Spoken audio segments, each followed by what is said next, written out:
In this video, I'm going to share with you guys my 3 favorite pine trees that I like to plant on properties to establish conifer screening.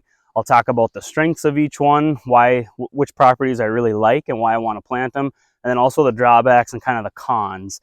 And then we'll talk about why it makes sense to plant all 3 of them together on a property screen. So the first one is actually right behind me here. This is a white pine. I really like these white pine because of the rapid growth. So these, at least in our area, these are going to be our fastest growing pines. And I want to get that height as quick as possible on my screening, whether it's around a food plot or just some property that we have, or say you want to screen your neighbor's house off. You want that height as quick as you can get it. And white pine are really good at that. They jump out of the ground. If we look up here, you can see the last 2 years growth candles. There's that growth candle right there, and then that one up top. This thing's put on 4 feet of height in just the last couple years. So just incredibly rapid growing trees. That's its strong suit. Some of the drawbacks of the white pine are they are a little bit more fragile, I guess I would call it. These branches can get snapped off pretty easy. You get like a big spring snowstorm with that wet, heavy snow pulling the branches down. It can break these branches off.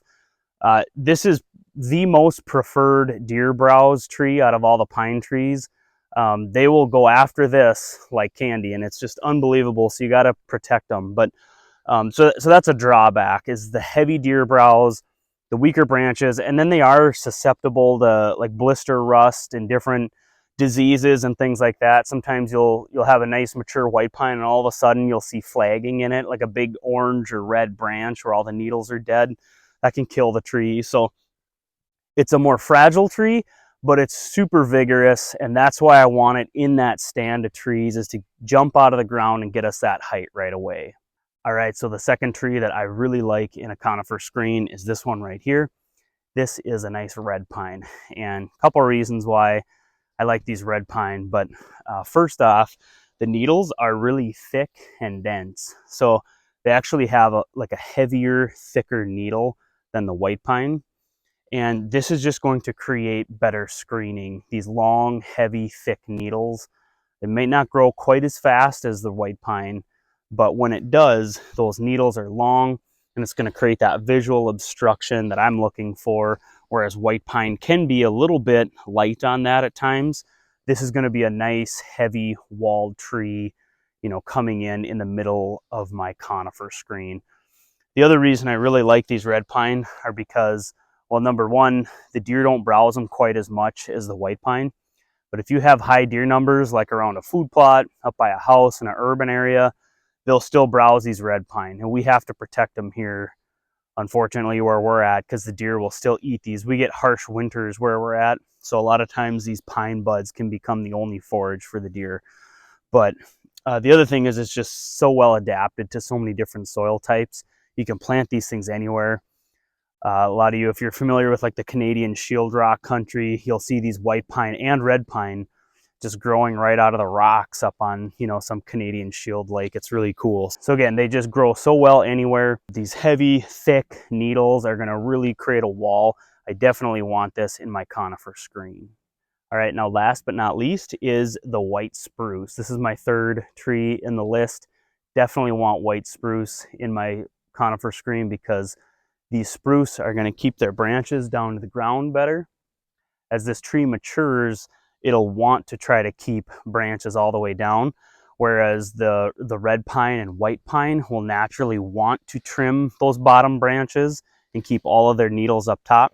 So what I like to do is put a row of these white spruce on both sides of the screen so that they always have that outer sunlight by the opening, so they can keep their branches all the way down, and then put your red pine and white pine in the middle of the screen, so that as those naturally want to trim their bottom branches, the spruce on the outsides will be keeping their branches low, but you'll get that quick jump and that quick height out of your red and white pines.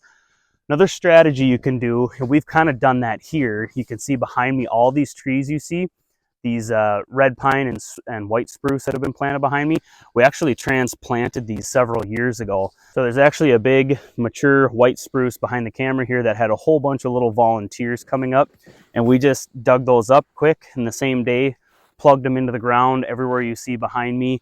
That was probably 7 or 8 years ago. So look at this screen we've got. There's a road back there behind us, and if you have the space, you can spread these trees out, and that gives the tree an opportunity to properly crown. And what I mean by that is, as trees are up against one another, if they feel other branches next to them, they'll naturally start to shut those needles off and drop those branches, and it'll focus its growth up high. But if you allow that tree to properly crown by giving it enough space, it'll keep its branches all the way to the ground, all the way around. So we're actually doing that here because we have the space. Now, granted, we don't always have this kind of room everywhere. Sometimes we got to plant the trees tighter together, and that's just a reality. But if you can spread them out, like even these red pine, these will keep branches well down to the ground. If you give a red pine and a white pine enough space and they're growing in the open, they will keep branches down to the ground. It's actually pretty amazing. But that's where you got to think about your planting strategy and where you're planting these trees. Again, I like these white spruce on the outside because they're such a thick tree and they're going to really create that wall. The other nice thing about white pine is that the deer won't browse them, at least in our area. So as a general rule, and around the country, the deer won't browse these white spruce. That's why they're so incredible. But the only time I've ever seen these get browsed was in central North Dakota during a horrible winter at the very end of the winter, and the deer were literally dying. And so they ended up eating some of these buds. But that's the only time I've ever seen a white spruce get browsed by deer. So one quick point I want to make on these red and white pine though is you have to have a way to protect them from deer browse. You can see behind me here, I got these ones in a metal fence. That's the best form of tree protection you can have, especially on the edge of a food plot where deer will eventually want to bucks will rub these, and that could kill them too if they snap them off. So the problem with metal fencing is it gets really expensive really fast. So I save my metal fencing for my best areas along the edge of a food plot. But for all the other areas, like if you have a whole bunch of young pine trees you need to protect, a lot of you guys who have followed the channel know that we do sell browse blockers. So yes, shameless plug, I know, but that's an example right here of a red pine we got with a browse blocker on it. It'll keep the deer off it. So if you want to protect a whole bunch of trees, you can check those out. I'll put the website on the screen here. But the bottom line, you guys, is whether you're interested in browse blockers or whatever, find a way to protect your young pine trees. We've gotten so frustrated by it over the years that we've just stopped planting pines unless we can protect them somehow from deer browse. So just wanted to make that point clear to you guys so that if you're jumping into planting a screen, you don't get frustrated as well like we did and waste a bunch of time on deer browsing your trees. Getting back to your strategy, if you want to plant trees tighter, you can plant these trees really dense, like red pine, white pine, spruce, to get that initial jump and get that initial wall and height going. And then you can just trim out some of the trees later. Like if you plant them too thick to begin with, sometimes I'll do that intentionally just to get that wall established of screening, knowing that I have to come back and selectively cut out trees and thin them as they get older to allow proper crowning distance around each tree so that they're not fighting each other and naturally dropping their needles. So I know for a lot of us, planting a pine tree screen can seem daunting because it takes so many years, and it does. But these trees were transplanted not that long ago.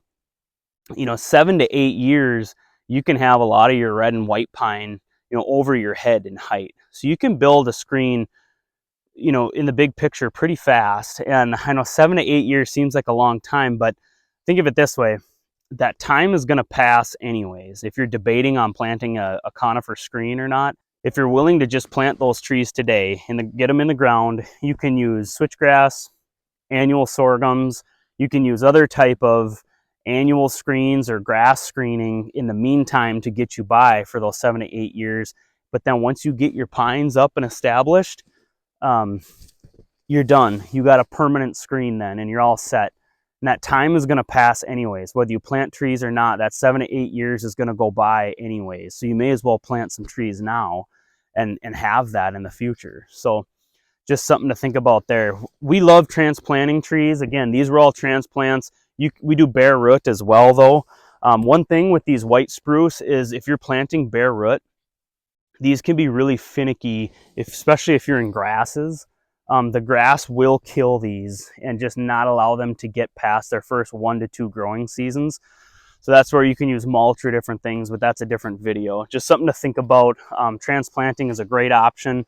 So with that, I hope you guys enjoyed the video. If you did, do me one favor and subscribe to the channel. I appreciate you. Get out there and enjoy some springtime tree planting. 'Tis the season. Take care, and I will catch you guys on the next video.